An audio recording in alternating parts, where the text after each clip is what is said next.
শেখ হাসিনার শাসনামলে অনুমোদন পাওয়া ৯ ব্যাংকের বিতরণ করা ঋণের অর্ধেকের বেশি পরিণত হয়েছে খেলাপিতে।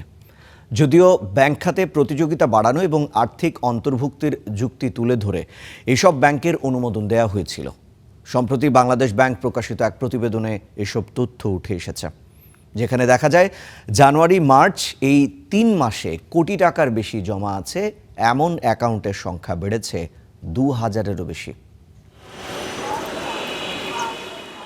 ব্যাংক খাতে প্রতিযোগিতা ও আর্থিক অন্তর্ভুক্তি বাড়াতে যুক্তি তুলে ধরে নতুন ব্যাংকের লাইসেন্স দিয়েছিল আওয়ামী লীগ সরকার। তবে ওই সময় রাজনৈতিক বিবেচনায় ব্যাংকের অনুমোদন দেওয়ার অভিযোগ আছে।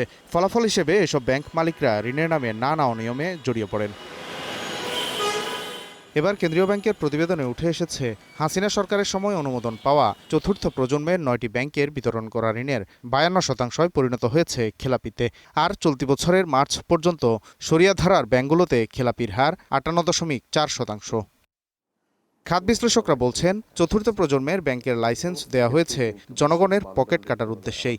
আর হাসিনা শাসনামলে ইসলামী ধারার ব্যাংকগুলোকে বিতর্কিত করাই ছিল তৎকালীন সরকারের লক্ষ্য। তারা এই সমস্ত ব্যাংকের লাইসেন্স দিয়েছিল রাজনৈতিক বিবেচনায়, মূলত জনগণের পকেট কাটার জন্য।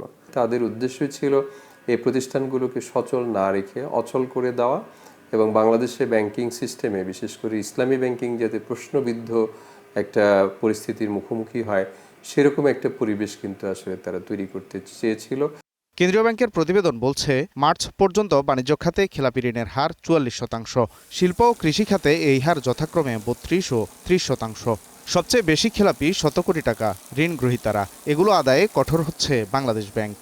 যখন একজন গ্রাহক ব্যাংকের দৃষ্টিতে উইলফুল ডিফল্টার হয়ে যায়, তখন ব্যাংক কিন্তু তার বিরুদ্ধে প্রয়োজনে মামলা দায়ের করতে পারে আদায়ের জন্য। অর্থাৎ সব ধরনের মারণাস্ত্রই ব্যাংক ব্যবহার করতে পারে খেলাপি থেকে ব্যাংককে মুক্ত করার জন্য।